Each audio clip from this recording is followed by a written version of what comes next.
Hello everyone and welcome back to the channel. So भी आज है हमारा क्लास 12th केमिस्ट्री का बेहद ही important chapter D and F block elements. तो काफ़ी सिंपल सा और यहाँ पर इजी चैप्टर है। अगर आपने एक बार इसे अच्छे से अंडरस्टैंड कर लिया तो एग्ज़ाम के लिए जितने भी इम्पोर्टेंट पॉइंट्स प्लस रिएक्शंस इस चैप्टर में हैं वो सब कुछ आपको यहाँ से आइडिया हो जाएगा।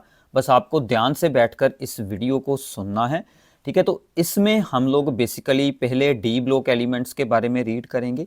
डी ब्लॉक एलिमेंट्स की सभी जनरल प्रॉपर्टीज़ के बारे में रीड आउट करते हैं, जैसे atomic radii, melting point, enthalpy of atomisation, oxidation states या फिर आयनाइजेशन एंथैल्पीज, और भी इनकी कुछ प्रॉपर्टीज़ हैं वो सब हम यहाँ पर वन बाय वन एक्सप्लेन करेंगे। और उनमें से क्या आपको एग्ज़ाम में पूछा जा सकता है वो भी मैं आपको साथ में ही बताता जाऊँगा। फिर हमें कुछ रिएक्शंस इसमें से मिलती हैं, जैसे कि पोटाशियम डाइक्रोमेट का यहाँ पर ऑक्सीडाइजिंग एक्शन और पोटाशियम परमैंगनेट का oxidising action and their preparations.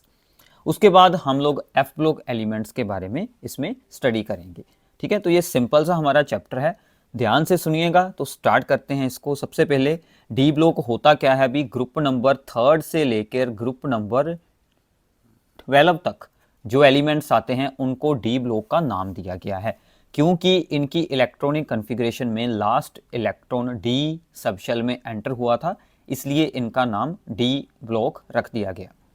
D block के एलिमेंट्स को एक और नाम देते हैं, ये भी आपसे पूछा जाता है, that is called transition elements. Transition elements इनको क्यों नाम देते हैं? Because of their position in the periodic table which is between the S block and P block. अब एस ब्लॉक में होते हैं मोस्ट इलेक्ट्रोपॉजिटिव एलिमेंट्स और पी ब्लॉक में होते हैं भी लीस्ट इलेक्ट्रोपॉजिटिव एलिमेंट।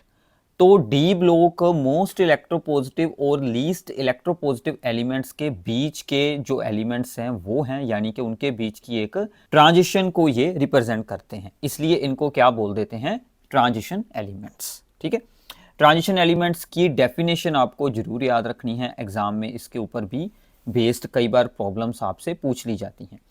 तो क्या है कि those elements which has incompletely filled D orbitals, जिनके डी ऑर्बिटल्स इनकम्प्लीटली फिल्ड होने चाहिए।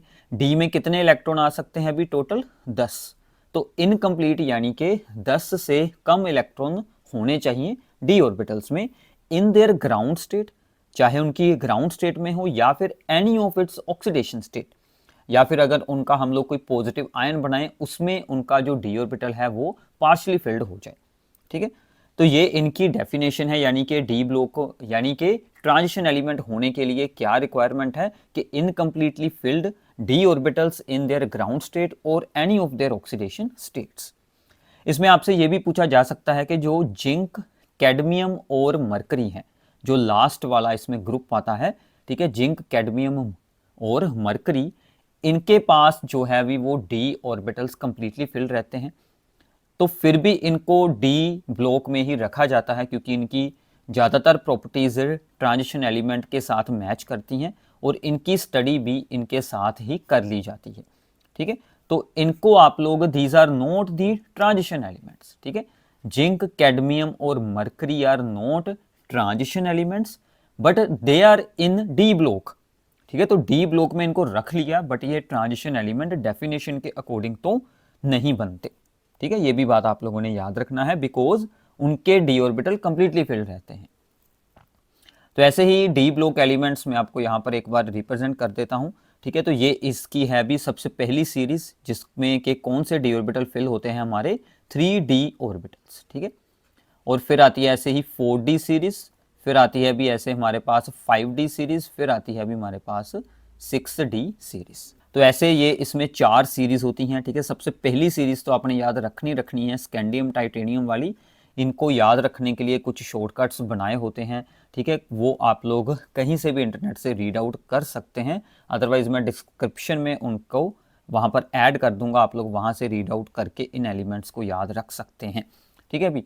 तो ये पहले 10 एलिमेंट जरूर याद कर लेना। इसके अलावा आप लोगों ने ग्रुप नंबर जो है भी हमारा, ये वाले दोनों एलिमेंट याद रखना, जिरकोनियम, हाफनियम, ठीक है। और जो हमारी 5D सीरीज है वो कहाँ से स्टार्ट होती है? अभी 57 एटॉमिक नंबर लेंथेनम आना था। उसके बाद के जो 14 एलिमेंट है बीच के, वो सभी एफ ब्लॉक में चले जाते हैं। ऐसे ही यहाँ पर भी जो बीच के हमारे 14 एलिमेंट्स हैं वो सभी यहाँ से F ब्लॉक में चले जाते हैं। तो इसके अलावा आप लोग याद रख सकते हैं ये Cr वाला ग्रुप सारा, ठीक है, नीचे की तरफ। फिर आप लोग यहाँ से भी Mn वाला ग्रुप, ठीक है, निकल वाला याद रख लेना, और कॉपर जिंक वाला। ये जो आपके 6 ग्रुप्स हैं ये ज़रूर याद रख लेना भी नीचे की तरफ, और पहली सीरीज़ आपने पूरी की पूरी याद रखनी है। सो भी अगर हम सबसे पहली सीरीज़ की इलेक्ट्रॉनिक अरेंजमेंट को सोल्व करते हैं अभी, तो इसमें आप लोगों ने क्या याद रखना है, जितना इसका एटॉमिक नंबर है उसमें से पहले 18 इलेक्ट्रॉन तो भी इसमें फिल हो जाएंगे, दैट इज़ दी आर्गन में, ठीक है। तो बाकी जो हमारे पास यहाँ से बचते हैं भी एलिमेंट, उनमें आप लोगों ने अब क्या करना है अभी 3D, सबसे पहले आप लोगों ने S में 2 एलिमेंट यूज़ यहाँ से कर लेने हैं। तो 18 + 2 हमारे 20 हो जाएंगे। 20 से ऊपर जितने भी इलेक्ट्रॉन आपके बचते हैं, जैसे 21 में हमारे पास 1 इलेक्ट्रॉन और बचा, वो हमने D में ऐड कर दिया। 22 में 2 इलेक्ट्रॉन बचे, वो D में ऐड कर दिए। 23 में हमारे पास बचे थे 3। 24 वाली आपकी एक्सेप्शन है भी, दैट इज़ द क्रोमियम। इसको याद रखना, हमारे पास D में आने थे 4 और S में थे यहाँ पर 2। हम 1 इलेक्ट्रॉन दूसरी तरफ भेज देंगे तो ये दोनों ही हाफ फिल्ड हो जाएंगे, ठीक है ना। 5 और 1 के साथ ये दोनों हाफ फिल्ड स्टेबल बन जाएंगे। तो ऐसे ही आप लोग आगे के सभी एलिमेंट्स के इलेक्ट्रॉनिक अरेंजमेंट सोल्व कर सकते हैं। और जो हमारा लास्ट में आएगा भी एक कॉपर, ये भी एक्सेप्शन है।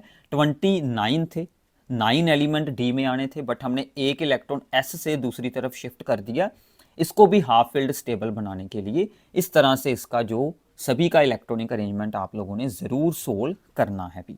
क्लियर है, ठीक है।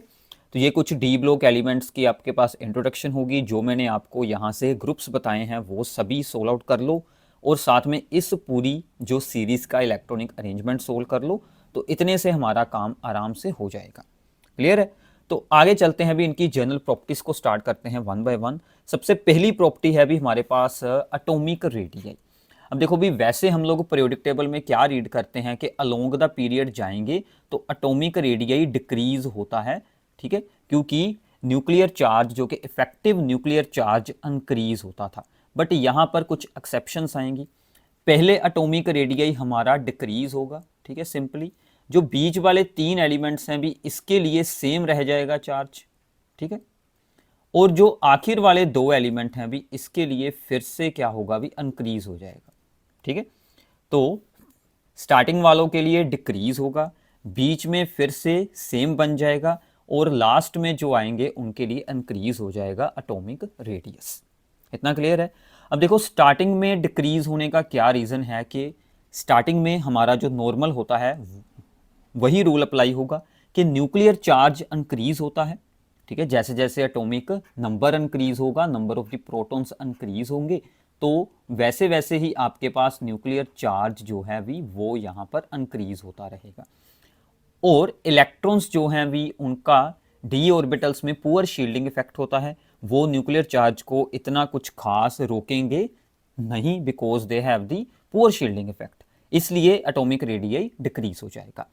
जब तक हमारे बीच वाले एलिमेंट आते हैं तो क्या होता है, D सबशेल में इलेक्ट्रॉन्स अब मोर देन 4 हो गए हैं, ठीक है, 5 6 7 8 हो चुके हैं, ज़्यादा D इलेक्ट्रॉन्स हो चुके हैं, तो उनकी स्क्रीनिंग इफेक्ट भी वहाँ पर इंक्रीज हो जाएगी, जो कि इफेक्टिव न्यूक्लियर चार्ज को रोकना शुरू कर देंगी। इसलिए हमारा एटॉमिक रेडियस में कुछ खास चेंज यहाँ पर नहीं देखने को मिलता। जो लास्ट में आते हैं वहाँ पर क्या होता है, D में और ज़्यादा इलेक्ट्रॉन्स होने के कारण D इलेक्ट्रॉन्स में कुछ रिपल्शंस भी होनी शुरू हो जाती हैं। स्क्रीनिंग इफेक्ट तो उनका इंक्रीज हो चुका था, अब साथ में उनमें रिपल्शंस भी आ गई हैं, जिसके कारण क्या होगा भी, साइज थोड़ा सा इंक्रीज कर जाएगा। तो आपको यही रीज़न सिंपली पूछे जाते हैं। इसमें से मोस्टली आपको ग्राफ दिया जाता है भी इसका, ठीक है, ग्राफ पर बेस्ड आपको यहाँ से प्रॉब्लम पूछी जा सकती है। तो इन पॉइंट्स को आप लोगों ने याद रखना है। इसमें एक और इम्पोर्टेंट पॉइंट आपसे पूछा जा सकता है कि जो सेकंड और थर्ड सीरीज़ होती है, यानी कि 4D और 5D सीरीज़ जो होती है D ऑर्बिटल्स की, D ब्लॉक की transition series 4D and 5D have the similar atomic radii, ठीक है। उन दोनों की ही एटॉमिक साइजेस एक जैसे रहते हैं due to the lanthanoid contraction, क्योंकि बीच में 4f इलेक्ट्रॉन्स आ जाते हैं, f के, ठीक है ना, 14 इलेक्ट्रॉन्स आ जाते हैं, उनके कारण जो साइज है वो जो अगली सीरीज का साइज भी ऑलमोस्ट पिछली सीरीज जितना ही सेम हो जाता है, साइज डिक्रीज हो जाता है लेंथेनॉइड कॉन्ट्रैक्शन के कारण। ठीक है, इसको हम लोग एफ ब्लॉक में डिटेल में एक्सप्लेन करेंगे। इतना क्लियर है, ये आप लोगों ने याद रख लेना है। अब आगे आता है भी मेटेलिक करेक्टर है, तो डी ब्लॉक में सभी के सभी मेटल्स ही हैं। तो मेटेलिक करेक्टर क्यों होता है, किसी भी चीज में क्यों आता है metallic character? Because of the low ionisation enthalpy and vacant d orbitals. इसमें एक एक्स्ट्रा पॉइंट आ गया कि इसकी आयनाइजेशन एंथैल्पी लो है, सो इलेक्ट्रॉन इजीली लॉस हो सकते हैं। उसके अलावा इसमें वेकेंट डी ऑर्बिटल्स होते हैं, यानी कि पार्शली फिल्ड डी ऑर्बिटल्स होते हैं। इसके कारण ये मेटेलिक करेक्टर शो करते हैं। Melting point and enthalpy of the atomisation. Enthalpy of atomisation का मीनिंग क्या है कि अगर हमने किसी सॉलिड मेटल को ब्रेक करना है इनटू देयर एटम्स, तो कितना एंथैल्पी चेंज होगा, कितनी एनर्जी वहां पर रिक्वायर्ड होगी, that is known as the enthalpy of the atomisation. अब देखो, इसमें आप लोगों ने याद क्या रखना है, जितने ज़्यादा अनपेड इलेक्ट्रॉन्स होंगे किसी भी एटम के पास, ठीक है, उतनी स्ट्रॉन्ग वो मेटेलिक बॉन्डिंग बनाएगा बिटवीन दी एटम्स। ठीक है, मेटेलिक बॉन्डिंग नॉर्मल बॉन्डिंग से कुछ अलग होती है, अभी आप लोग याद रख लीजिए। ठीक है, जितने ज़्यादा नंबर ऑफ अनपेड इलेक्ट्रॉन्स उतनी स्ट्रॉन्ग मेटेलिक बॉन्डिंग, जितनी स्ट्रॉन्ग मेटेलिक बॉन्डिंग उतनी high enthalpy of atomisation and उतना ही हाई मेल्टिंग पॉइंट। यानी कि अगर आपसे पूछा जाए कि हाई मेल्टिंग पॉइंट क्यों है, due to the more number of electrons there are strong metallic bondings. And अगर आपसे पूछा जाए enthalpy of the atomisation high क्यों है, तो सेम रीजन है, due to the more number of unpaired electrons and strong metallic bonding there is high enthalpy of atomisation and high melting point. Clear है? अब इसमें आपको ये भी पॉइंट क्लियर हो जाएगा कि जो जिंक, कैडमियम एंड मरकरी है, इनके पास जीरो अनपेड इलेक्ट्रॉन होता है, इनके पास कोई भी अनपेड इलेक्ट्रॉन है नहीं। ये बहुत ही इंपॉर्टेंट पॉइंट है, क्योंकि इनका डी ऑर्बिटल जो है अभी वो कंप्लीटली फिल्ड रहता है, इसलिए सो देयरफॉर इनके बीच जो है अभी उनका जो मेल्टिंग पॉइंट है वो लो होगा, यानी कि these are the soft metals. तो ये सॉफ्ट मेटल्स होंगे, क्योंकि कोई अनपेड इलेक्ट्रॉन है नहीं, तो मेटेलिक बॉन्डिंग तो वीक ही बनेगी फिर। ठीक है, इसलिए ऐसा होता है अभी। क्लियर है? और इसमें एक एक्सेप्शन आती है जो कि आपको ग्राफ में बहुत बार एग्जाम में, ठीक है, पूछी गई है, कि जो Mn एलिमेंट है विद एटॉमिक नंबर 25, ठीक है, सीरीज के बीच वाला एलिमेंट है, इसका अरेंजमेंट अगर आप लोग चेक करेंगे, इलेक्ट्रॉनिक अरेंजमेंट होता है अभी 3d5 4s2। ठीक है, 3d5 4s2 में क्या है कि अब ये हाफ फिल्ड बन चुका है d5 के कारण, d में हाफ फिल्ड इलेक्ट्रॉन्स आ चुके हैं। ठीक है, तो इसका मेल्टिंग पॉइंट लो हो जाता है। वैसे तो इसके पास 5 अनपेड इलेक्ट्रॉन है, बट अनएक्सपेक्टेडली इसका मेल्टिंग पॉइंट लो होता है, क्योंकि हाफ फिल्ड जो ऑर्बिटल होते हैं, जो हमारे सबशेल होते हैं, वो ज़्यादा स्टेबल होते हैं, तो न्यूक्लियस उसको अपनी ओर अट्रैक्ट करके रखता है, जिसके कारण इसका मेल्टिंग पॉइंट अनएक्सपेक्टेडली लो हो जाता है। चाहे इसके पास 5 अनपेड इलेक्ट्रॉन थे, बट फिर भी इसका मेल्टिंग पॉइंट लो रहता है। इसके ग्रुप में आने वाले जो अगली सीरीज के एलिमेंट हैं, उनके साथ भी सेम चीज होती है। ठीक है, इतना क्लियर है अभी? चलो, फिर आगे भी हमारी आयनाइजेशन एंथैल्पी। अब देखो, आयनाइजेशन एंथैल्पी होती क्या है कि energy required to remove an electron from an isolated gaseous atom. किसी आइसोलेटेड गैसियस एटम में से अगर आप लोगों ने इलेक्ट्रॉन को रिमूव करना हो, तो कितनी एनर्जी रिक्वायर्ड है, that is known as the ionisation enthalpy. अब ये इलेक्ट्रॉनिक अरेंजमेंट पर भी आपको इसके बारे में काफ़ी जानकारी मिल जाती है, तो कुछ एक्सेप्शनल केसेस जो आपको एग्जाम में पूछे जा सकते हैं, वो हम यहाँ पर, ठीक है ना, डिस्कस करते हैं। अब देखो, सबसे पहले Cr है भी क्रोमियम विद एटॉमिक नंबर 24, तो आर्गन और D5 4s1 मैंने आपको शुरू में ही बता दिया था। अब इसमें क्या होगा भी, एक इलेक्ट्रॉन यहाँ से इजीली रिमूव हो सकता है, क्योंकि जो बाद में फॉर्म होगा वो हाफ फील्ड स्टेबल है। ये बाद में फॉर्म हो जाएगा D5, ये हाफ फील्ड स्टेबल है, तो स्टेबल बनने के लिए इसकी फर्स्ट आयनाइजेशन एंथैल्पी लो रहेगी। ठीक है, बट अगर Cr पॉजिटिव, यानी कि एक इलेक्ट्रॉन रिमूव करने के बाद हम इसमें से दूसरा इलेक्ट्रॉन रिमूव करना चाहें, वो काफ़ी हमारे लिए डिफिकल्ट रहेगा, बिकॉज अब ये हाफ फील्ड स्टेबल है, इसमें से इलेक्ट्रॉन रिमूव करने के लिए हाई एनर्जी चाहिए, so therefore second ionisation enthalpy is high. ठीक है, तो ऐसे आप लोग एग्जांपल से अंडरस्टैंड कर सकते हैं कि हमें आयनाइजेशन एंथैल्पीज को किस तरह से यहाँ पर एक्सप्लेन करना है। तो सिमिलरली अगर हम लोग आयरन की बात करें तो आयरन में भी ऐसा ही कुछ हमें देखने को मिलता है कि आयरन में से अगर हमने 2 इलेक्ट्रॉन रिमूव किए हों, Fe2 पॉजिटिव अगर हमने किया है, क्योंकि आयरन का इलेक्ट्रॉनिक अरेंजमेंट अगर आप लोग देखेंगे तो क्या आएगा अभी 3d6 4s2। अब देखो जब भी इलेक्ट्रॉन आपने रिमूव करने हैं तो पहले s वाले इलेक्ट्रॉन रिमूव होंगे, फिर बाद में d वाले रिमूव होंगे। तो s वाले 2 हो चुके हैं रिमूव। अब हमने एक और इलेक्ट्रॉन अगर Fe2 पॉजिटिव में से रिमूव करना हो तो वो काफ़ी यहाँ पर इजी हो जाएगा, बिकॉज एक इलेक्ट्रॉन लॉस करके आयरन स्टेबल हो सकता है। तो इसका मतलब कि आयरन का जो आयन है भी Fe3 पॉजिटिव ये स्टेबल है मोर देन दी Fe2 पॉजिटिव, क्योंकि यहाँ पर आयनाइजेशन एंथैल्पी लो है। तो स्टेबल बनने के लिए वो इजीली इलेक्ट्रॉन अपना लॉस कर देता है। Therefore third ionisation enthalpy for the iron is low. अगर ऐसा कुछ पूछा जाए तो आप लोग यहाँ पर एग्जाम्पल्स बनाकर इलेक्ट्रॉनिक अरेंजमेंट की उसको एक्सप्लेन कर सकते हैं। क्लियर है अभी? चलो फिर आगे आती है अभी ऑक्सीडेशन स्टेट्स।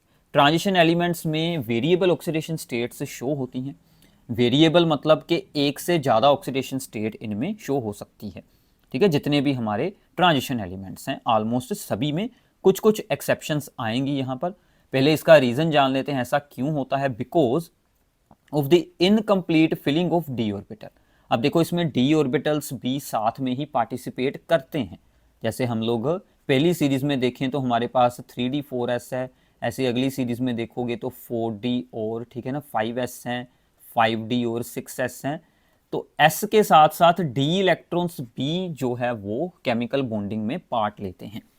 तो s में तो हमेशा ठीक है 1 या 2 इलेक्ट्रॉन होंगे, बट d जो है वो अगर इनकम्प्लीटली फिल्ड है तो हमारे पास काफ़ी सारे ऑप्शन वहाँ पर बन जाते हैं इलेक्ट्रॉन्स को यूज़ करने के, इसलिए वेरिएबल ऑक्सीडेशन स्टेट्स देखने को मिलती हैं। अब अगर हम लोग स्कैंडियम की बात करें, सबसे पहला एलिमेंट है भी डी ब्लॉक का, एटॉमिक नंबर है 21, इलेक्ट्रॉनिक अरेंजमेंट था 4s2 3d1। ये अपने 3 के 3 इलेक्ट्रॉन ही लॉस कर सकता है, तो ये +3 ऑक्सीडेशन स्टेट ही सिर्फ शो करता है। ठीक है, तो scandium does not exhibit the variable oxidation state. इसका रीज़न आप लोग इसको एक्सप्लेन कर सकते हैं, एग्जाम में बहुत बार पूछा जाता है। ठीक है, तो ये आपने पॉइंट याद रखना है। जीरो ऑक्सीडेशन स्टेट में भी हमें काफ़ी सारे कंपाउंड्स देखने को मिलते हैं, जैसे कि निकल के साथ अगर हम लोग यहाँ पर कार्बोनाइल ग्रुप अटैच कर दें, कार्बन एंड ऑक्सीजन, तो वो यहाँ पर जीरो ऑक्सीडेशन स्टेट में ऐसे कंपाउंड्स भी बना लेते हैं। इसकी भी कई बार MCQ में एग्जाम्पल आपसे पूछी जा सकती है। अगर हम लोग Mn की बात करें भी, जो हमारा मैग्नीज है, इसकी इलेक्ट्रॉनिक अरेंजमेंट होती है 3d5 4s2। ठीक है, तो d5 4s2 होने के कारण टोटल हमारे पास भी 7 इलेक्ट्रॉन्स बचते हैं। ठीक है ना, आर्गन के बाद। तो इसकी मैक्सिमम ऑक्सीडेशन स्टेट +7 तक जा सकती है। ठीक है, तो इसमें +2 से लेकर +7 तक ऑक्सीडेशन स्टेट्स शो होती हैं। तो इसमें maximum number of oxidation state जो है वो Mn शो करता है। क्लियर है? अब देखो इतनी हाई ऑक्सीडेशन स्टेट हो सकती है +7। अब इसमें आयन तो बन नहीं सकता, क्योंकि आयन तो मैक्सिमम आप लोग +3 तक बना सकते हैं। +4 से ऊपर फिर आपको कोवलेंट कंपाउंड्स ही देखने को मिलते हैं। इसमें से एक इंपॉर्टेंट क्वेश्चन जो है अभी वो आपसे पूछा जाता है कि higher oxidation states are shown in oxides and fluorides only. अगर आपने किसी हाई ऑक्सीडेशन स्टेट +6 +7 को देखना है, वो सिर्फ ऑक्साइड और फ्लोराइड वाले कंपाउंड्स में ही एग्जिस्ट करती हैं। ठीक है, रीज़न क्या है? क्योंकि ऑक्सीजन एंड फ्लोरीन की हाई इलेक्ट्रो नेगेटिविटी होती है, जिसके कारण वो जो हायर ऑक्सीडेशन स्टेट्स को स्टेबल कर सकते हैं। एंड इसके साथ इनका साइज भी स्मॉल होता है। तो आप लोग 4 फ्लोरीन 5 फ्लोरीन या 4 ऑक्सीजन एटम एक एटम के साथ जोड़ सकते हैं, क्योंकि वो छोटे साइज के हैं।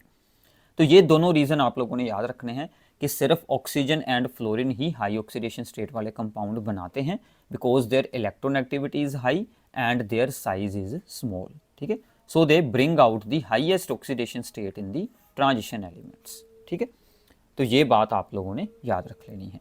इतना क्लियर है अभी? चलो इसके बाद आते हैं अभी इनके स्टैंडर्ड इलेक्ट्रोड पोटेंशियल्स। ठीक है, अब देखो भी स्टैंडर्ड इलेक्ट्रोड पोटेंशियल्स में क्या होगा। अब देखो भी अगर आपने इलेक्ट्रोकेमिस्ट्री चैप्टर को ध्यान से ठीक है सुना था तो आपको इसके बारे में आइडिया होगा, तो आपको इजीली अंडरस्टैंडिंग हो जाएगी। अदरवाइज उसको एक बार फिर से सुन लेना, क्योंकि ये मेन टॉपिक उसी चैप्टर का है। बाकी मैं आपको यहाँ पर जो मेन पॉइंट्स हैं वो आपको दोबारा रिपीट कर देता हूँ। ठीक है भी। स्टैंडर्ड इलेक्ट्रोड पोटेंशियल का मतलब होता है कि ये जो आयन है भी ये कितना ईजिली इलेक्ट्रॉन गेन करके इसमें चेंज होगा, यानी कि टेंडेंसी टू गेन इलेक्ट्रॉन इसके साथ हमें शो होती है। तो इसकी वैल्यू जितनी लार्ज होगी, ठीक है ना, पॉजिटिव में, उतनी जल्दी जो आयन है वो इलेक्ट्रॉन गेन करके, ठीक है ना, जो हमारा सिंपल एटम है उसमें चेंज हो जाएगा। यहाँ पर कोई भी ऑक्सीडेशन स्टेट हो सकती है, ये तो हम जस्ट एक एग्जांपल दे रहे हैं। यानी कि M जो है भी वो हमारा मोर स्टेबल होगा। ठीक है, तो M इज मोर स्टेबल और M2 positive is not stable. ठीक है, M2 पॉजिटिव की स्टेबिलिटी लो होगी, क्योंकि इसीलिए वो जल्दी से M में चेंज हो गया।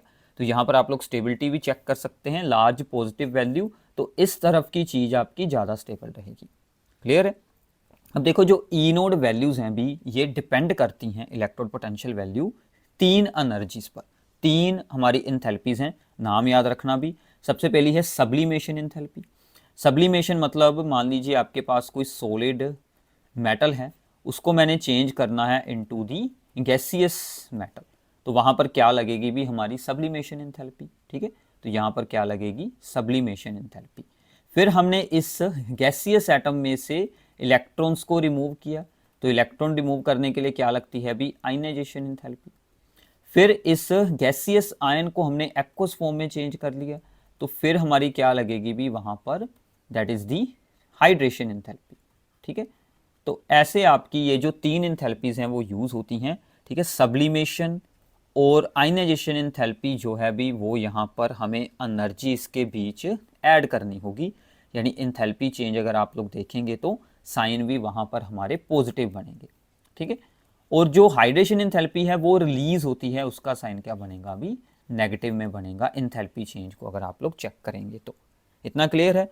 तो मतलब अल्टीमेटली हमें यहाँ से क्या जानकारी मिलती है कि अगर हाइड्रेशन इंथैल्पी आप लोगों की यहाँ पर हाई होगी, अगर हाइड्रेशन इंथैल्पी आप लोगों की यहाँ पर भी हाई रहेगी तो आयन ज़्यादा स्टेबल रहेगा। ठीक है, तो ये एक पॉइंट मैं फिर से रिपीट कर देता हूँ, हाइड्रेशन इंथैल्पी जितनी हाई रहेगी उतना हमारा जो आयन है भी वो स्टेबल रहेगा, यानी कि इस तरफ की जो ये जो टर्म है ये हमारी स्टेबल रहेगी। ठीक है, तो अगर ई नोड वैल्यू पॉजिटिव हुई तो हाइड्रेशन इंथैल्पी आपकी ऑटोमेटिकली वो है वो लो हो जाएगी। ठीक है, तो अगर हमारी ई नोड वैल्यू पॉजिटिव है तो हाइड्रेशन इंथैल्पी लो रहेगी। तो इसको साथ में भी राइट डाउन कर लेना, बहुत इंपॉर्टेंट बात है।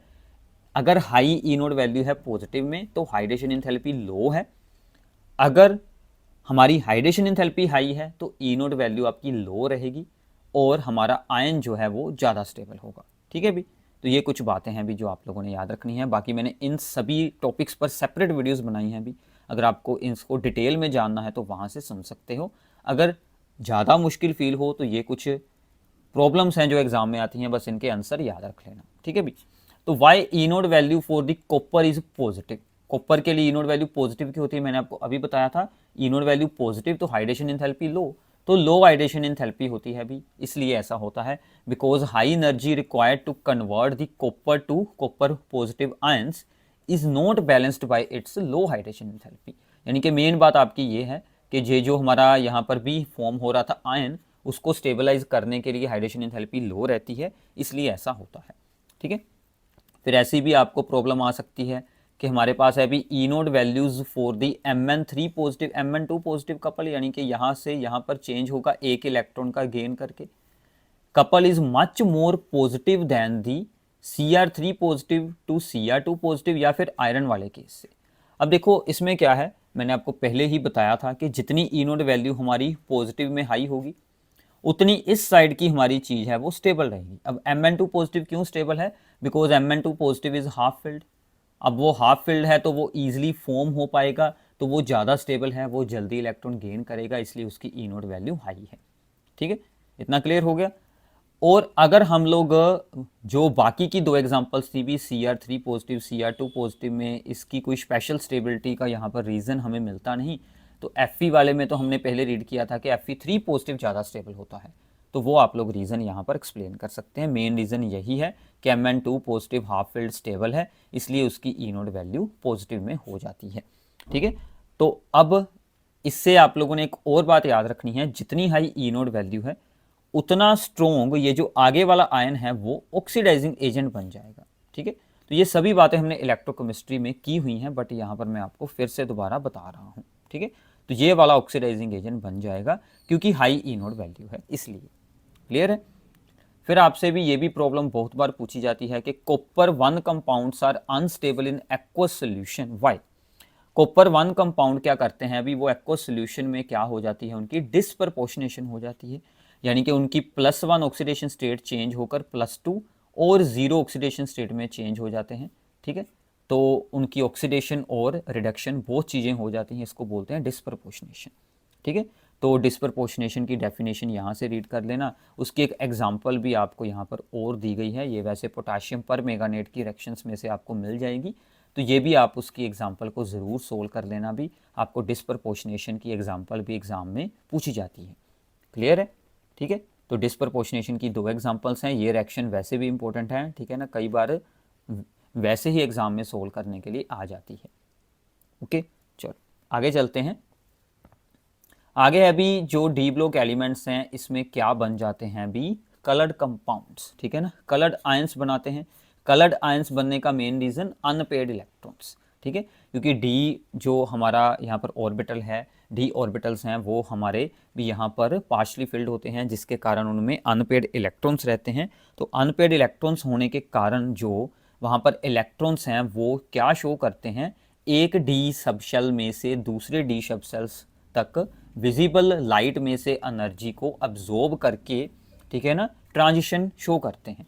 यानी कि इसमें 2 सेट बन जाते हैं अभी, T2g orbitals and EG orbitals. D orbital, D subshell में 5 ऑर्बिटल्स होते हैं, उनके हमने 2 पार्ट कर लिए, एक लो एनर्जी वाले, एक ऊपर चले गए भी हाई एनर्जी वाले।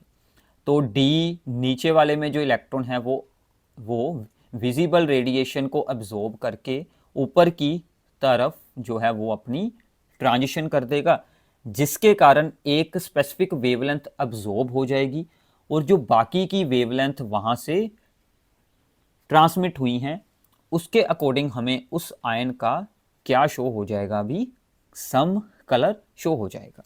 ठीक है, अब अगर अनपेयर्ड इलेक्ट्रॉन होगा तो ही वो डी ट्रांजिशन शो करेगा, अगर अनपेयर्ड इलेक्ट्रॉन ही ना हुआ तो वो सभी आयंस क्या बन जाएंगे, these are the colourless ion. कुछ एग्जांपल्स हैं अभी, कैसे सोल्व करनी है, आप इनकी इलेक्ट्रॉनिक अरेंजमेंट बनाएं। जैसे कॉपर का होता है अभी 3d10 4s1, तो यहाँ पर है अभी कॉपर प्लस, यानी कि एक इलेक्ट्रॉन रिमूव हो गया, तो डी हमारा कंप्लीटली फिल्ड है, तो कंप्लीटली फिल्ड डी में नो अनपेयर्ड इलेक्ट्रॉन। ठीक है, तो अनपेयर्ड इलेक्ट्रॉन आप लोग ऐसे सोल्व कर सकते हैं। अनपेयर्ड इलेक्ट्रॉन मान लीजिए हमारे पास है अभी यहाँ पर D6 है फॉर एग्जांपल, कोई भी आप लोग एग्जांपल सोल्व कर सकते हैं। टोटल 5 ऑर्बिटल होते हैं डी में। ठीक है, तो 5 ऑर्बिटल आपने यहाँ पर ऐसे ड्रॉ कर लेने हैं। पहले सब में एक एक इलेक्ट्रॉन करें, फिल हो गए 5, अब एक और इलेक्ट्रॉन था 6 वो यहाँ पर हो गया। अब ये 4 इलेक्ट्रॉन यानी कि एक ऑर्बिटल में एक एक इलेक्ट्रॉन है, ठीक है, सिंगल सिंगल इलेक्ट्रॉन है, इन्हें बोलते हैं अनपेयर्ड इलेक्ट्रॉन। तो इसमें 4 अनपेयर्ड इलेक्ट्रॉन्स हैं। ठीक है, तो उनके अकॉर्डिंग ये सभी प्रॉपर्टीज शो हो सकती हैं। क्लियर है। अब देखो मैग्नेटिक प्रॉपर्टीज़ का भी सेम आंसर है कि मैग्नेटिक प्रॉपर्टीज़ भी इसीलिए शो होती है कि उनमें अनपेयर्ड इलेक्ट्रॉन होते हैं। तो जिन कंपाउंड्स में, जिन डी ब्लॉक के आयंस में यहाँ पर अनपेयर्ड इलेक्ट्रॉन्स हैं, उनमें क्या शो हो जाएगा अभी, पैरामैग्नेटिक बिहेवियर, और जिनमें अनपेयर्ड इलेक्ट्रॉन ना रहें उनमें क्या हो जाएगा, डाईमैग्नेटिक बिहेवियर।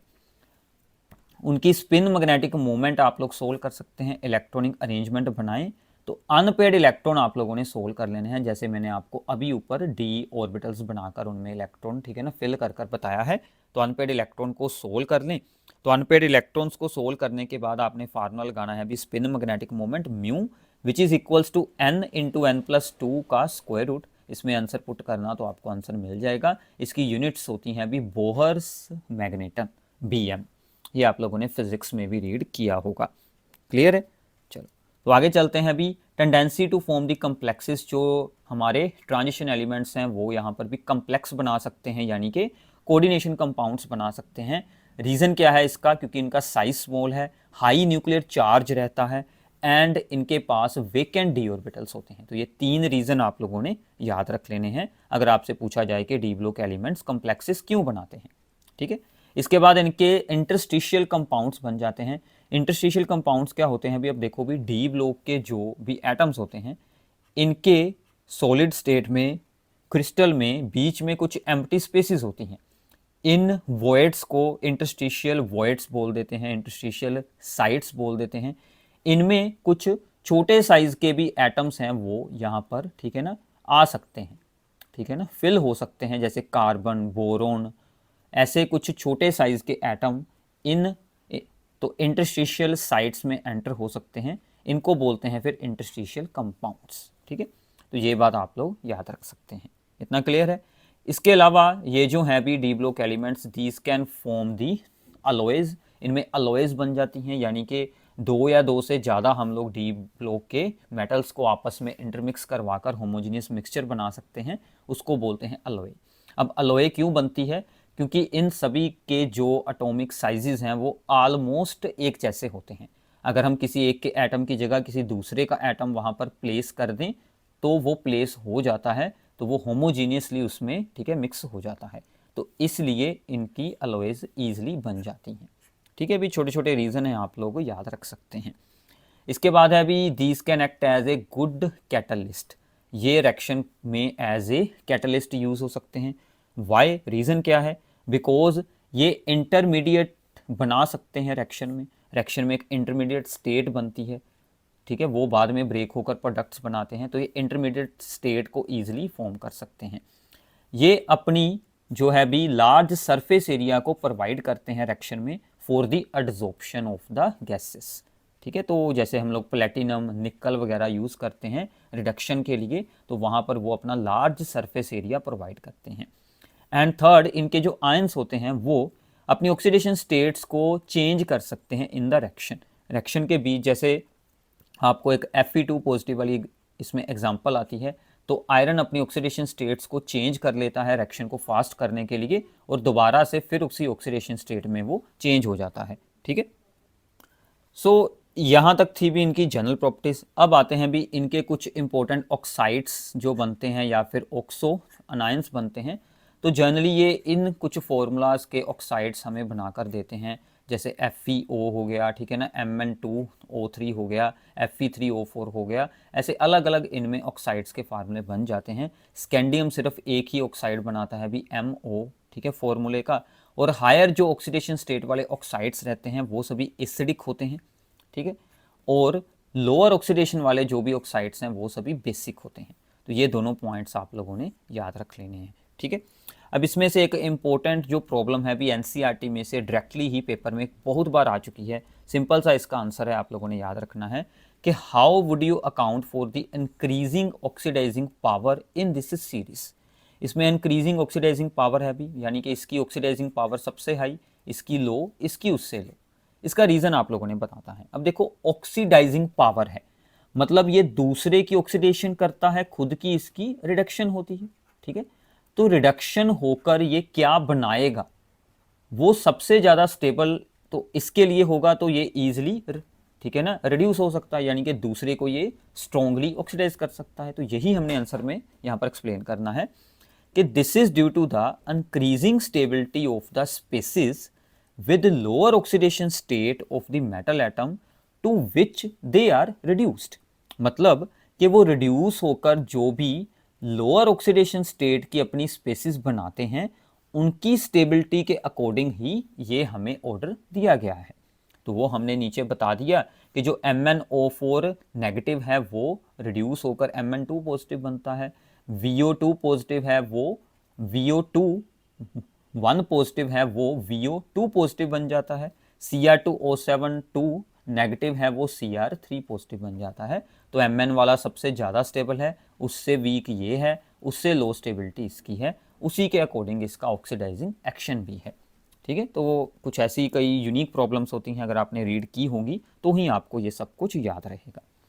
अब इसके बाद भी इसमें कुछ प्रेपरेशन आती है, ठीक है, जो पोटाशियम डाइक्रोमेट की प्रेपरेशन और पोटाशियम परमैंगनेट की प्रेपरेशन है, इनके ऊपर मैंने एक सेपरेट वीडियो बनाई है जिसमें आपको रिएक्शंस को कैसे याद रखना है, कुछ, ठीक है ना, ट्रिक्स बताई गई हैं, सभी इसकी रिएक्शन उसमें ही आप लोगों की कवर हो जाएगी। वो वीडियो आपको नीचे डिस्क्रिप्शन में या यहाँ ऊपर ठीक है, आई बटन में आपको मिल जाएगी, तो उसको आप लोगों ने ज़रूर देख लेना है ताकि आप ये रिएक्शंस ईजिली याद रख पाएँ। वैसे मैं आपको एक बार यहाँ पर एक्सप्लेन कर देता हूँ। तो सबसे पहला स्टेप रहता है, हमने क्रोमाइट और यूज़ करनी है और इसको हमने चेंज करना है टू दी सोडियम क्रोमेट। ठीक है, क्रोमाइट और का फार्मूला होता है अभी FeCr2O4। FeCr2O4 ये इसका फार्मूला है। इसमें हम लोग एक बेस ऐड करेंगे और साथ में ऑक्सीजन ऐड करेंगे और इसको जब आप लोग रिएक्ट करवाएंगे तो हमें सोडियम क्रोमेट मिल जाएगा Na2CrO4 और साथ में by product iron oxide and H2O है। ठीक है, क्रोमाइट और को हमने फ्यूज़ कर ये स्टेप, ठीक है, यहाँ पर कंप्लीट कर लिया है। तो इसके बाद जो हमारा सोडियम क्रोमेट था, भी अगले दो स्टेप हमारे बिल्कुल सिंपल हैं। पहला स्टेप ही सिर्फ इसका डिफ़िकल्ट है। सोडियम क्रोमेट को हम लोग सल्फ्यूरिक एसिड के साथ यहाँ पर रिएक्ट करवाएंगे तो वो क्या करेगा, अभी सोडियम क्रोमेट से सोडियम डाइक्रोमेट बना देगा। ठीक है, इंपॉर्टेंट है स्टेप बट इजी है। सोडियम क्रोमेट में होता है CrO4, डाइक्रोमेट में होता है Cr2O7। तो ये हमारा मेन कंपाउंड अब तैयार हो चुका है। तो इसको बाद में हम KCl के साथ रिएक्ट करवाएंगे। तो KCl के साथ ये रिएक्ट होने पर यहाँ पर Na की जगह पर K अटैच होकर पोटाशियम डाइक्रोमेट हमें ऑरेंज क्रिस्टल्स यहाँ से फॉर्म हो जाएंगे। क्लियर है? तो ऐसे ये 3 स्टेप्स में आपको ये रिएक्शन करनी है। मैं आपको फिर से बता देता हूँ इसकी शॉर्ट ट्रिक्स कैसे याद रखना है, तो वो सब कुछ आपको उस वीडियो में मिल जाएगा। अभी उसको ज़रूर सुन लेना, काफ़ी इंपॉर्टेंट वीडियो है। ठीक है, तो अब इस पर पीएच का इफेक्ट भी आपसे पूछा जाता है। अगर हम लोग डाइक्रोमेट आयंस में वाटर ऐड करते हैं, उसकी रिएक्शन होकर क्या बनता है, अभी क्रोमेट आयन और साथ में H पॉजिटिव आयंस रिलीज होते हैं। अगर हम लोग एसिड इसमें और ऐड कर दें, यानी कि पीएच को डिक्रीज कर दें, तो ये रिएक्शन हमारी बैकवर्ड हो जाएगी। ठीक है, तो बैकवर्ड होने के साथ क्या होगा, अभी जो डाइक्रोमेट आयन है उसके ऑरेंज रेड क्रिस्टल और ज़्यादा बन जाएंगे। अगर हम इसके ऑपोजिट पीएच को डिक्रीज करें, यानी कि H2O और ऐड कर दें, तो ये रिएक्शन फिर फॉरवर्ड होकर येलो चेंज हो जाएगा, वो सोल्यूशन येलोइश बनना शुरू हो जाएगा। तो ऐसे आप लोग orange to yellow, yellow to orange यहाँ पर कलर चेंज कर दिखा सकते हैं। ठीक है, तो इन दोनों रिएक्शंस को हमने सेपरेटली भी यहाँ पर रिप्रेजेंट किया है कि डाइक्रोमेट में अगर हम लोग कोई बेस ऐड करते हैं तो उससे येलो क्रोमेट आयन कैसे बनता है, अगर हम लोग क्रोमेट में एसिड ऐड करते हैं तो डाइक्रोमेट उससे कैसे बनता है। ठीक है, तो ये दोनों सेपरेटली भी आप लोग याद रख लेना। इसके बाद भी पोटाशियम डाइक्रोमेट का यहाँ पर ऑक्सीडाइजिंग एक्शन होता है। तो इसकी ये एक मेन रिएक्शन है, ये मैंने पूरी सोल्व करनी उस वीडियो में बताई हुई है। तो आप लोगों ने डाइक्रोमेट आयन में जब एसिड ऐड करते हैं तो वो 6 इलेक्ट्रॉन गेन करता है और Cr3 पॉजिटिव में चेंज हो जाता है, यानी कि वो खुद की रिडक्शन करेगा और दूसरे की ऑक्सीडेशन करवाकर उसमें से 6 इलेक्ट्रॉन रिमूव करवा देगा। ठीक है, तो जैसे अगर हम इसको किसी आयोडाइड जो भी सॉल्ट होते हैं जैसे Ki वगैरह, पोटाशियम आयोडाइड से क्या बना देगा, अभी वो यहाँ पर आयोडीन बना देगा। तो आप लोगों ने कंप्लीट रिएक्शन ऐसे सोल्व करनी है। पहले आप लोगों ने ये देखना है अभी जो आयोडाइड आयन है वो इलेक्ट्रॉन लॉस करते हैं तो वहाँ से आयोडीन बन जाती है। ठीक है, तो यहाँ से भी ये जो हमारी आयोडीन बनी है, अब इस रिएक्शन को और ये जो ऊपर वाली रिएक्शन है, इन दोनों को आप लोगों ने प्लस कर देना है आपस में। ठीक है, प्लस करेंगे तो आपको ये जो मेन रिएक्शन है जो आपने एग्जाम में सोल्व करके आनी है उसका आंसर मिल जाएगा। मतलब ये आपकी एक मेन रिएक्शन है, अभी ये हर एक पार्ट में यूज़ होगी। बस आपने जैसे अगर आपको यहाँ से आयरन के बारे में पूछा गया तो आप लोगों ने आयरन की ऑक्सीडेशन सोल्व करके उसको हमारी मेन रिएक्शन में प्लस कर देना है, तो आपको ये रिएक्शंस के आंसर मिलते जाएंगे। ऐसे इसकी काफ़ी सारी एग्जांपल्स आपको नोट्स में मिलेंगी और ये सभी रिएक्शन मैंने डिटेल में उस वीडियो में बताई हुई हैं, क्योंकि अगर हम लोग यहाँ पर एक्सप्लेन करेंगे तो ये हमारी वीडियो काफ़ी लॉन्ग हो जाएगी। ठीक है, तो यहाँ से मैं इनको फिर स्किप करता हूँ, बाकी की एग्जांपल्स आप लोगों ने खुद सोल्व कर लेनी है। अब आगे आती हैं अभी क्रोमेट आयन की स्ट्रक्चर्स हैं। अभी क्रोमेट आयन जो हमारा CrO4 है 2 नेगेटिव, उसकी ये आप लोगों ने स्ट्रक्चर याद रखनी है। ठीक है, टेट्राहेड्रल स्ट्रक्चर होती है, ऑल बॉन्ड्स आर इक्विवेलेंट, मतलब एक जैसे बनते हैं। डाइक्रोमेट में 2 टेट्राहेड्रल यूनिट्स आपस में अटैच होती हैं, तो कुछ ऐसी वहाँ पर स्ट्रक्चर बनती हैं। ठीक है, इसके अलावा भी क्रोमाइल क्लोराइड को यूज़ क्रोमाइल क्लोराइड की फॉर्मेशन होती है, that is the test for the confirmation of the Cl negative ion. अगर किसी सॉल्ट में क्लोराइड आयंस हैं, उनकी कन्फर्मेशन करने के लिए हम लोग क्या करेंगे, जैसे NaCl में है उसमें हम लोग एसिड और पोटाशियम डाइक्रोमेट यहाँ पर ऐड करेंगे। रेक्ट होकर वहाँ से क्या बन जाएगा अभी, क्रोमाइल क्लोराइड। अगर रिएक्शन याद हो जाए तो काफ़ी अच्छा है, अगर ना भी याद हो तो इसको रिटर्न में याद रख लेना, क्रोमाइल क्लोराइड का फॉर्मूला याद रख लेना। क्रोमाइल क्लोराइड, इसके अलावा आपका एक और रिएक्शन है अभी हमारी ऑर्गेनिक में, that is the Etard reaction. तो इटार्ड रिएक्शन में भी ये यूज़ होता है क्रोमाइल क्लोराइड, सेम कंपाउंड। ठीक है, अब आता है अभी action of heat on the potassium dichromate को अगर हम लोग हीट करते हैं तो पोटाशियम डाइक्रोमेट ब्रेक होकर पोटाशियम क्रोमेट में चेंज हो जाता है, साथ में CrO2 है और साथ में ऑक्सीजन है, ये उसके पार्ट्स बनते हैं। देखो भी रिएक्शंस इसकी प्रैक्टिस के साथ आएंगी। ठीक है, तो रिएक्शन वाली जो हमारी सेपरेट वीडियो को सुनना, बट साथ में रिटर्न में आपके प्रैक्टिस करनी है। अभी भी आपके पास प्रैक्टिस का टाइम है, सो भी प्रैक्टिस ज़रूर कर लेना रिएक्शंस की। रिएक्शंस जो हैं अभी इसमें से आती ही आती हैं, इसका आपके पास कोई ऑप्शन नहीं बचता। प्रेपरेशन ऑफ द पोटाशियम पर मेगानेट KMnO4, सिमिलरली इसमें भी होगा, इसमें 2 स्टेप में ही पोटाशियम पर मेगानेट तैयार हो जाता है। हमारे पास और है अभी पायरोल्यूसाइट और MnO2, इसको रेक्ट करवाते हैं अभी KOH एंड ऑक्सीजन के साथ, यहाँ से हमें K2MnO4 मिल जाता है। या फिर इसकी रिएक्शन ऑक्सीजन की जगह पर हम लोग KNO3 भी ऐड कर सकते हैं, कोई ऑक्सीडाइजिंग एजेंट चाहिए तो वो दोनों अगर हम लोग ऐड करते हैं तो भी हमारे पास K2MnO4 बन जाएगा। दोनों में से एक आप लोगों ने याद रख लेनी है। अब ये जो पोटाशियम मेगानेट हमारे पास आ चुका है, इसको बोलते हैं K2MnO4 को पोटाशियम मेगानेट। पोटाशियम मेगानेट की हमने फिर से ऑक्सीडेशन की है, इसकी हमने आयनिक रिएक्शन यहाँ पर शो कर दी है। तो ये डार्क ग्रीन कलर का K2MnO4 है जो डिसप्रपोर्शनेट हो जाता है इनटू दी न्यूट्रल और acidic solution to give the permanganate ion. ये वही रिएक्शन है भी जो मैंने आपको डिसप्रपोर्शनेशन में कहा था कि ये रिएक्शन पूछी जाती है, तो आपको वहाँ पर भी याद रखनी है, यहाँ पर भी सेम रिएक्शन है तो याद तो रखनी ही है कि कैसे हमारे जो हैं भी वो मेगानेट आयंस ब्रेक होकर पर मेगानेट आयन में चेंज होते हैं। ठीक है, तो ये काफ़ी इंपॉर्टेंट रिएक्शन है। अब देखो इनके रंग भी याद रखना, ये डार्क ग्रीन का है। ठीक है, तो जो बाद में हमारा बनेगा that is of the purple colour. ठीक है ना, पोटाशियम पर मेगानेट। तो इन पर आपको जैसे आइडेंटिफाई दी कंपाउंड की प्रॉब्लम्स होती हैं, ABCD आपको नाम दिए होते हैं, आपने ABCD के फॉर्मूला सोल्व करने होते हैं, तो वो भी प्रॉब्लम इनमें से आ जाती है। क्लियर है, चलो तो इसका एक और ऑप्शन है अभी इसको, ठीक है ना, आप लोग यहाँ पर इलेक्ट्रोलाइटिक ऑक्सीडेशन के साथ भी ब्रेक करवाकर जो आपके पोटाशियम पर मेगानेट आयन में चेंज करवा सकते हैं, वो भी एक ऑप्शन है। ठीक है, वैसे ऊपर वाला एक याद रख लेना, वो ही आपके लिए अच्छा रहेगा।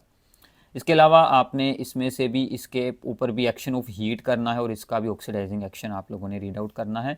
एक्शन ऑफ हीट क्या है, पोटाशियम पर मेगानेट को हीट करेंगे तो पोटाशियम मेगानेट MnO2 और ऑक्सीजन बन जाती है।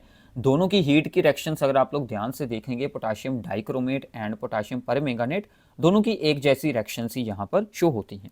क्लियर है, तो इनका ऑक्सीडाइजिंग एक्शन देखिए तो KMnO4 का जो ऑक्सीडाइजिंग एक्शन है अभी उसकी भी एक हमारे पास, ठीक है ना, सेपरेट रिएक्शन है MnO4 नेगेटिव की। इसमें आप लोग H पॉजिटिव आयंस यानी कि एसिड ऐड करते हैं, 5 इलेक्ट्रॉन ये गेन करता है और खुद को Mn2 पॉजिटिव में चेंज कर लेता है। तो सिमिलरली अगर हम लोग आयरन की रिएक्शन शो करें तो आयरन 5 इलेक्ट्रॉन लॉस करेगा, इन दोनों को हमने आपस में कर देना है अभी प्लस, तो आपको आपकी मेन रिएक्शन मिल जाएगी। तो काफ़ी इजी काम है अभी, एक बार अगर आप लोग ध्यान से सुनकर इनकी प्रैक्टिस कर लेंगे तो ये रिएक्शंस आपको ऐसी याद हो जाएंगी भी कि आपको एग्जाम में बिल्कुल अच्छे से आती होंगी, कोई टेंशन बिल्कुल नहीं रहेगी। ठीक है, अभी तो आधा चैप्टर तो रिएक्शंस होने के साथ ही हो जाता है कवर, तो रिएक्शन वाला काम भी आप लोगों ने ज़रूर कर लेना है। ये इसकी कुछ और एग्जांपल्स हैं, ये सभी आपकी उस वीडियो में डिटेल में हो जाएंगी। बाकी आपको नोट्स तो इसके मिलने वाले हैं, तो आप नोट्स में से भी प्रैक्टिस कर कर देख सकते हैं। ठीक है भी, तो जितनी ज़्यादा हो सके रिएक्शंस इसकी ज़रूर करना, अदरवाइज जितनी मैंने इस वीडियो में आपको एक्सप्लेन की हैं उतनी तो एटलीस्ट ज़रूर कीजिए, दोनों की प्रेपरेशन और उनकी ऑक्सीडाइजिंग जो है वो यहाँ पर प्रॉपर्टी। ठीक है भी, इसके अलावा भी एक छोटी सी प्रॉब्लम इसमें से और है, ये तो होगी भी इन आयंस की स्ट्रक्चर। ठीक है, जो हमारे MnO4 2 नेगेटिव और MnO4 1 नेगेटिव। ठीक है, MnO4 1 negative that is the पर मेगानेट एंड दैट इज दी मेगानेट। ठीक है, इनकी स्ट्रक्चर्स हैं। अब देखो इसमें कुछ इंपॉर्टेंट पॉइंट्स जो आप लोगों ने याद रखने हैं कि the pi bond takes place by overlapping of the p orbital of oxygen with the d orbital of the Mn। जो ऊपर हमने शो किए हैं स्ट्रक्चर, उनमें जो डबल बॉन्ड बने हैं वो ऑक्सीजन के p ऑर्बिटल और जो Mn है उसके d ऑर्बिटल यूज होकर इसमें फॉर्म हुए हैं। इसके अलावा जो CrO4 नेगेटिव या फिर डाइक्रोमेट हैं, इनके जो येलो एंड ऑरेंज हमने बताए थे भी colour, these are not due to the d transition. ये डी ट्रांजिशन के कारण बिल्कुल नहीं शो होते हैं। जो हमने ऊपर एक्सप्लेन किया था ना कि डी ब्लॉक एलिमेंट्स में अनपेड इलेक्ट्रॉन होते हैं, वो डी टू डी ही ऊपर जो इलेक्ट्रॉन है वो एक्साइट हो जाता है एनर्जी एब्जॉर्ब करके, उसके कारण इनके कलर्स बिल्कुल नहीं बनते, क्योंकि इनकी तो कन्फिग्रेशन ही D0 होती है, कोई अनपेड इलेक्ट्रॉन होता ही नहीं। इनमें जो डिफरेंट हमें कलर देखने को मिलते हैं उसका रीज़न क्या है भी, चार्ज ट्रांसफ़र। ये एक न्यू प्रॉपर्टी है, याद रखना। चार्ज ट्रांसफ़र क्या होता है कि मोमेंट्री यानी कि फॉर वेरी स्मॉल टाइम, ठीक है, मोमेंट के लिए ट्रांसफ़र हो जाता है चार्ज का from ligand to the metal atom, यानी कि ऑक्सीजन टू Cr जो है भी वो हमारा चार्ज ट्रांसफ़र होगा in empty D orbitals of the Cr, जिसके कारण यहाँ पर है वो डिफरेंट कलर शो होते हैं। सिमिलरली जो आप लोग MnO4 नेगेटिव का देखते हैं कलर पर्पल, वो भी इसी के कारण ही होता है कि यहाँ पर भी चार्ज ट्रांसफ़र होता है भी, ठीक है, from the highest energy molecular orbital in one of the Mn oxygen bond to the empty d orbital of Mn, यानी कि लाइगेंड टू दी मेटल, यानी कि ऑक्सीजन टू Mn यहाँ पर चार्ज ट्रांसफ़र होगा और यहाँ पर oxygen to Cr charge transfer होगा। ये MCQ में आपसे पूछा जा सकता है। क्लियर है? चलो अब बारी आती है अभी यहाँ पर F ब्लॉक की। सो भी F ब्लॉक जो एलिमेंट्स हैं भी, इनमें आप लोगों ने क्या याद रखना है कि लास्ट इलेक्ट्रॉन जो है भी वो यहाँ पर F जो है सबशेल में एंटर हुए थे, बट F सबशेल कौन से यूज़ होते हैं अभी यहाँ पर, antepenultimate energy levels, यानी कि अगर मेन आपका जो एनर्जी लेवल है भी वो यूज़ हो रहा है यहाँ पर 6s, ठीक है, तो हमारा जो F है भी वो यूज़ होगा उससे -2 करके, यानी कि 4f, और D होता है -1 करके, दैट इज़ दी 5D। और ऐसे ही अगर आपका मेन शेल यूज़ हो रहा है 7s, तो F होगा भी आपका 5f और D यूज़ होगा 6D। तो ये दो हमें F की सीरीज़ देखने को मिलती हैं, 4f एंड दी 5f, ठीक है।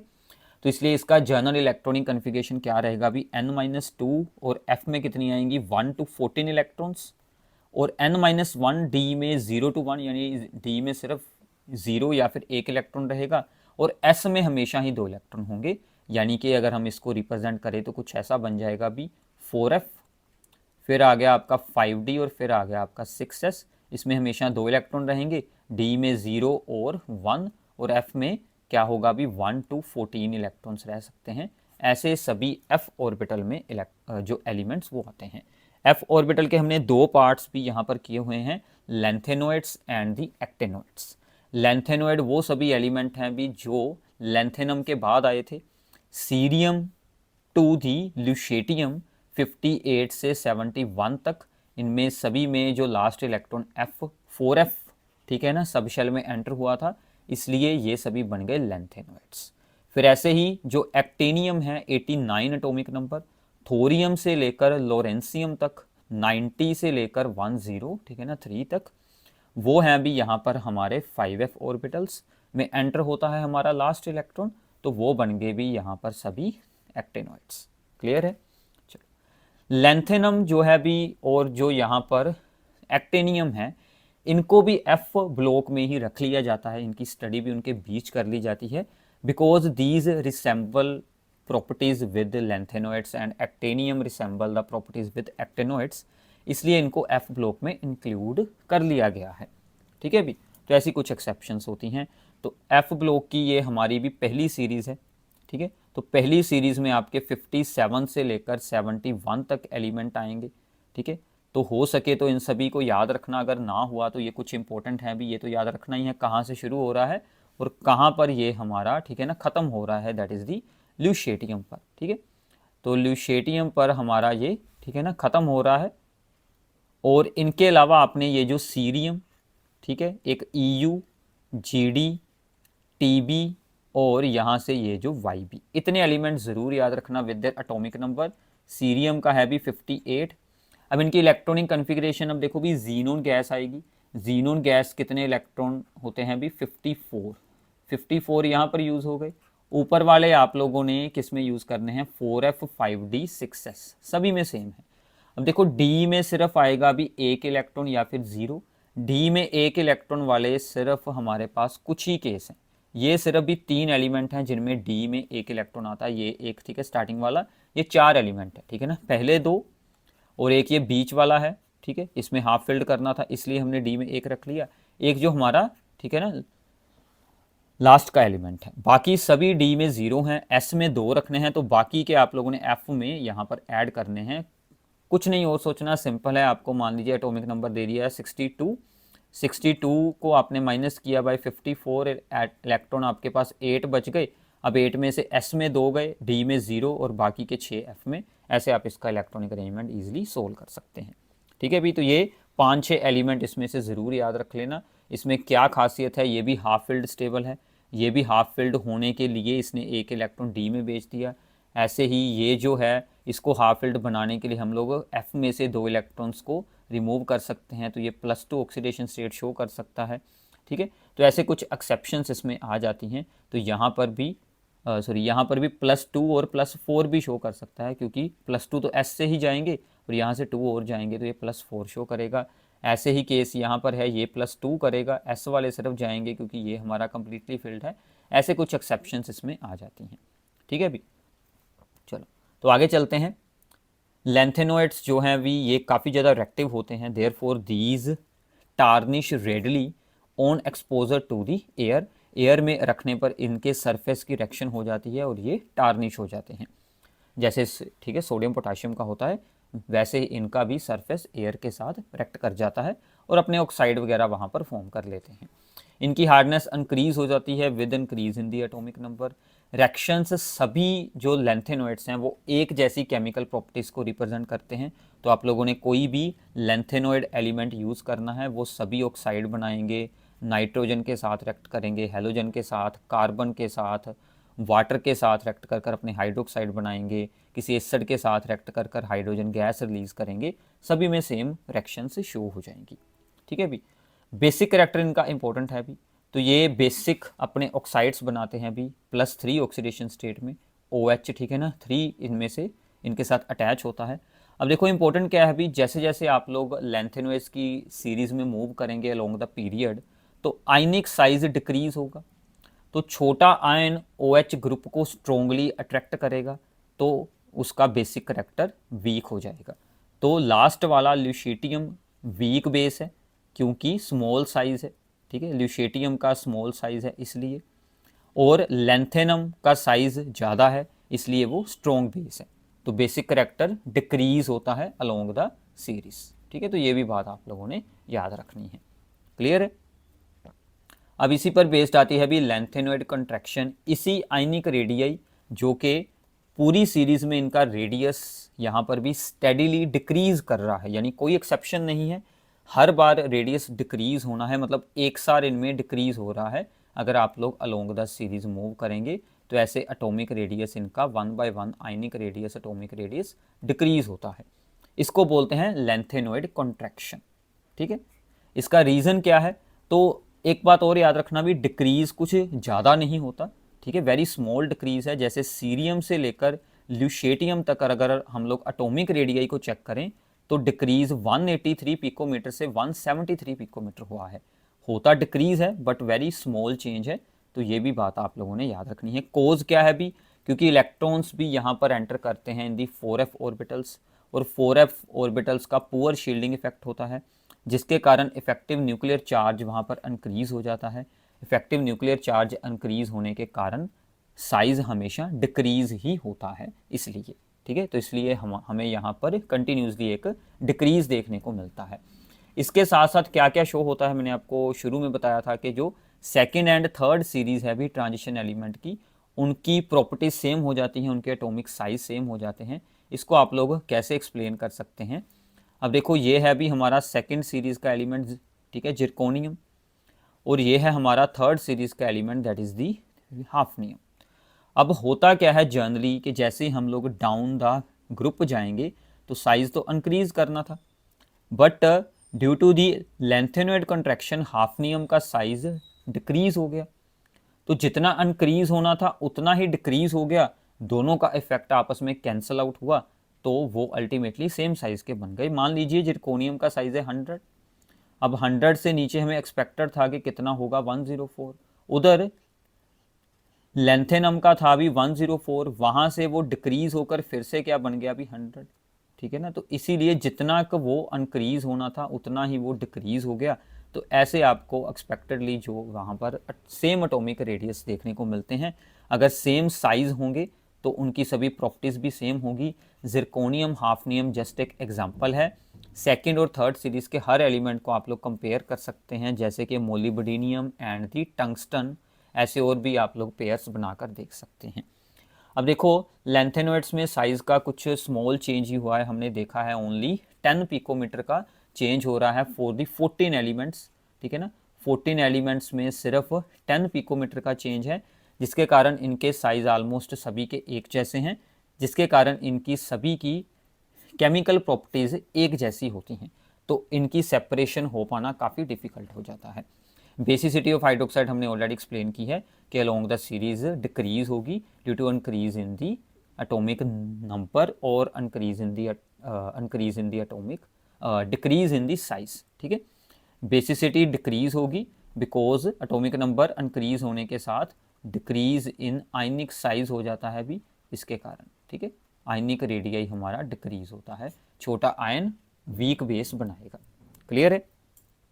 सो भी ऐसे ही आप लोग लेंथेनोइड्स के बाद भी यहाँ से एक्टिनोइड्स के बारे में रीड कर सकते हैं। इनका इलेक्ट्रॉनिक अरेंजमेंट देख लो, इनमें कौन कौन से आयन है भी, वो कौन कौन सी ऑक्सीडेशन स्टेट शो करते हैं कुछ, ठीक है। स्पेशल एग्जांपल्स एक्टिनोइड कॉन्ट्रैक्शन भी होती है जैसे लेंथेनोइड कॉन्ट्रैक्शन होती है, ठीक है, वो भी आप लोगों ने रीड आउट यहाँ से कर लेनी है। तो ये कुछ सिमिलैरिटीज़ एंड डिफरेंस हैं, ठीक है, लेंथेनोइड एंड एक्टिनोइड्स में, ये इंपॉर्टेंट है अभी। इनमें सभी में +3 ऑक्सीडेशन स्टेट होती है, सभी में f ऑर्बिटल यूज़ होता है, ठीक है। इनके एटॉमिक स्पेक्ट्रा जो हैं अभी वो अगर सेम अनपेड इलेक्ट्रॉन हो तो सेम बनते हैं, इलेक्ट्रो पॉजिटिव रहते हैं और रिएक्टिविटी हाई दिखाते हैं। लेंथेनोइड कॉन्ट्रैक्शन के जैसे ही एक्टिनोइड कॉन्ट्रैक्शन भी होती है, ठीक है। और इनमें कुछ डिफरेंस है भी, वो भी काफ़ी इंपॉर्टेंट हैं, वो आपको जनरली पूछे जाते हैं एग्जाम में। लेंथेनोइड्स में ज़्यादातर लो ऑक्सीडेशन स्टेट्स ही होती हैं, +3 +2 +4। एक्टिनोइड्स में हाई ऑक्सीडेशन स्टेट +6 +7 वगैरह भी हो सकती है, ठीक है। Binding energy of the 4f electron is high रहती है 4f इलेक्ट्रॉन की, और 5f इलेक्ट्रॉन की बाइंडिंग एनर्जी लो होती है, ठीक है। इनमें ग्रेटर शील्डिंग इफेक्ट है as compare to the 5f, ठीक है। जो ऑर्बिटल है 4f का शील्डिंग इफेक्ट थोड़ा सा उससे ज़्यादा रहेगा। इनके बेसिसिटी वीक होती है, इनकी बेसिसिटी हाई होती है। ये सभी रेडियो एक्टिव, ठीक है, एलिमेंट हैं, और ये नॉन रेडियो एक्टिव है एक्सेप्ट दी प्रोमिथियम, ठीक है। तो वो अकेला ही रेडियो एक्टिव है लेंथेनोइड सीरीज में, एक्टिनोइड सारे के सारे ही रेडियो एक्टिव हैं, ठीक है भी। तो ये कुछ बातें भी आप लोगों ने याद रखनी हैं। तो ये था भी आप लोगों का चैप्टर। आई होप कि आप लोगों को ये कंप्लीट चैप्टर अच्छे से अंडरस्टैंड हुआ होगा। सभी इंपॉर्टेंट प्रॉब्लम्स मैंने यहाँ पर आपको एक्सप्लेन करने की पूरी कोशिश की है। रिएक्शन वाला वीडियो आप लोगों ने सेपरेट इसका सुनना है, इसकी एक प्रीवियस ईयर प्रॉब्लम्स की मैंने सेपरेट वीडियो बनाई हुई है, अगर वो भी आप लोग सुनना चाहें तो वो भी आप लोग देखें, आपको इसकी प्रैक्टिस की बहुत सारी प्रॉब्लम्स वहाँ से मिल जाएंगी। So thanks for watching this video. Channel को सब्सक्राइब करना मत भूलो भी, बहुत सारे बच्चे हैं वीडियोस को देखते हैं बट चैनल को सब्सक्राइब नहीं करते।